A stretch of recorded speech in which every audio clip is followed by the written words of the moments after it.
everyone, I'm going to do it. I'm going to say something that is blasphemous. It is going to rock the career centers to their core. Bar owners are going to be screaming at me. I'm scared to say this.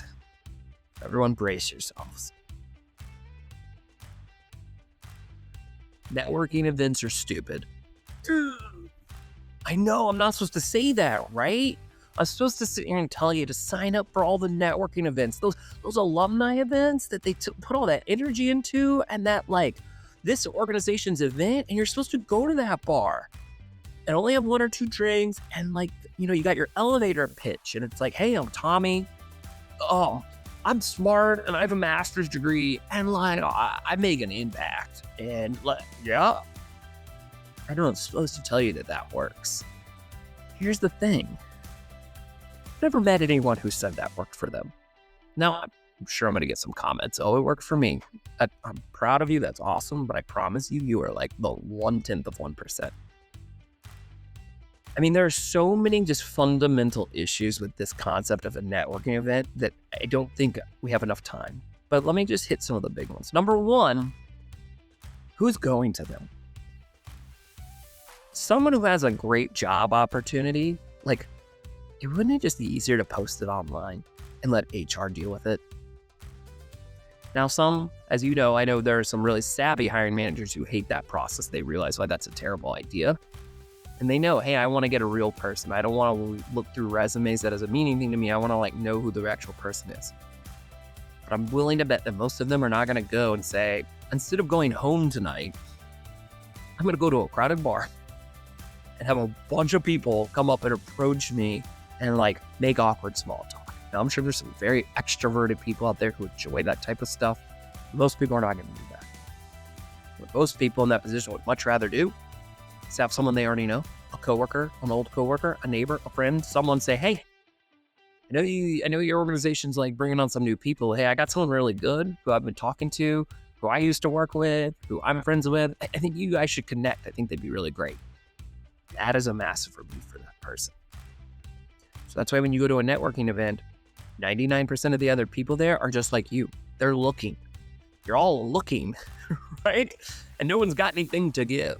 And if there's that one person who does, they're going to be overwhelmed by people, right? So this notion that you're going to just show up to a bar and somehow connect and click with someone in that moment, and then you're going to build some relationship afterwards, it's possible. But man, that takes a lot of luck and skill that I don't have. And honestly, at the end of the day, what's in it for that person, right? Why do they need that relationship with you? Especially if you're both looking for a job. So it's nerve-wracking. It causes so many of you out there so much anxiety, and it just yields such little fruit. But it makes sense for the people organizing it, because they think to themselves, how can I get Johnny over here? He doesn't know anyone in the field he wants to be in. He's never been exposed to it. So I can get him into this event full of people who want to be in that field too. And there you go, Johnny, and we'll shove him in there. But Johnny's a stranger to them, right? And he's trying to make that small talk, and he's going to try to click with folks, and it's just going to be difficult. It's so much better. What the Career Center should have done to all of us years and years ago is taught us the skills we needed to lean on the people we already know and meet the people that they know and meet the people that they know. So we are talking to people in the field we want to be in, but we've met them through real people. And we're having set up predetermined one-on-one conversations where that person has already mentally agreed to have that conversation. You're not just randomly approaching them. And they're actually invested in wanting to be helpful because you both know the same person. And they want to look good to that person you both know. So they're going to come in with an open heart to helping. And if they didn't, they would have just said no and not agreed to it in the first place. So suddenly you're only talking to people who you have a common connection with and have agreed to talk to you and want to for some reason. And I teach folks in my Career Investors group to understand what that reason might be and how to use that to your advantage, and not to take advantage of them, but to give them what they want out of that interaction. Do they want their ego built up? Do they want to just share their story because it feels good? Do they want to help because it might help them? There's a million ways they can go about it. The point is you're not going to get that from networking events. They are nerve-wracking. They are awful. Now, if you actually really enjoy them and you're being like, I don't like this, Tommy, I like networking events, at least listen to this. If you're gonna go to them anyway, because I have not convinced you they're a waste of your time, you just actually enjoy them, you still think maybe there's some hope. You're probably very extroverted.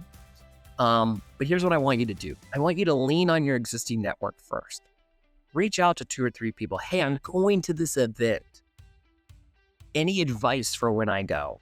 I always have great conversations, but then I never know how to follow up. I always follow up, but then I don't hear back from them. Or I don't know if I should be like talking about work or just keep it light. I'm not sure. Get people to know that you're going and coach you up and give you that feedback. So then you can go to the event and you can email them the next day. Took your advice. I played it cool. I think it worked really well. Hey, I want to let you know I met 2 great people and got their numbers. I'm going to try to connect with them. What should I say? The idea is like, if you're going to go, use it as an opportunity to talk to your existing network and continue to build that investment into what you're doing. And heck, maybe it might make sense if it's a coworker or kind of a friend and be like, would you want to come with me? And then maybe it's an opportunity to bond with them and you can both go try to do it together. At least if you bomb, you're bombing with your friend. And that can bond you closer to them. You guys can start talking more. Or that friend or coworker might be like, I don't go to this. I don't think they work. Oh, really? Well, what do you do think that works? I'm really trying here. And it can open doors. So you can use events as a way to engage with your existing network. But if you go to an event completely solo, you don't tell anyone, you just go and think you're going to be brave and bold and make it happen, like, it's going to be a really difficult way to build a career. It's going to be very, very difficult. And this is true for these panel discussions, these big events that are planned where there's lots of people and you can't really have that one-on-one connection and it feels a little random. It's just going to be incredibly difficult. Not to mention all the complex layers that society puts in there. If it's, some people can misinterpret you as wanting to connect, as you maybe wanting to date. Some people think you're trying to just be friends with them, which is nice, but that's not really the angle. There's just so many weird social dynamics that go into these things. It still blows my mind that they're as popular as they are. But people like them. Maybe they just need an excuse to go out and drink. I don't know. But by all means, I think they're dumb for the most part. You can use them a little bit to your advantage. But the real way to do it is to join my Career Investors group. Click below. You can learn through all the modules that I provide how to start from point A and end up in the job you want. We're going to build a resume that works for networking. I'm going to review it for you, and you're going to learn how to organize your network, strategize around that network, go engage with these people, how to follow up and get a certain amount of them really invested in you. So they're bringing you opportunities. They're becoming proactive for you. When you land the job, you're going to go to the next series of lessons and learn how to thrive and kill it in that job early on and keep that networking investment going. And that's how long-term you're going to get those promotions, get those even better opportunities. You're never going to have to apply online again or write any more cover letters because you're building a reputation for yourself within your network and within your field. You're going to get coaching calls with me. You're going to do Zoom calls with the group. You can reach out to the group through our roster, network with them. It's an amazing, amazing resource. And it's about 90 to 95% cheaper than all these coaching services out there where you just have to talk to some person one-on-one. This is so much better than that. And it's changed so many people's lives. It's kind of incredible. It's kind of the professional joy of my life. My wife and my son are the joys of my life. And this is like third. This is the professional joy of my life, is getting to know folks who join our group, watch them go from retail to making a nice 6-figure salary in their field in 2 years. Watching someone go from entry level in the wrong field to mid-level in the field they want to be in a year later. There's no miracles here. It's hard work, but it's crazy and it's the only thing that does work. So stop going to networking events. Click this link below instead and learn how you can build a network without ever having to go to a bar or write a cover letter. Crazy. I know it's crazy. I'm going to get so many nasty messages. I know, because people love their networking events, but I can take the heat. All right. Thank you guys. Hope everyone's having a good day.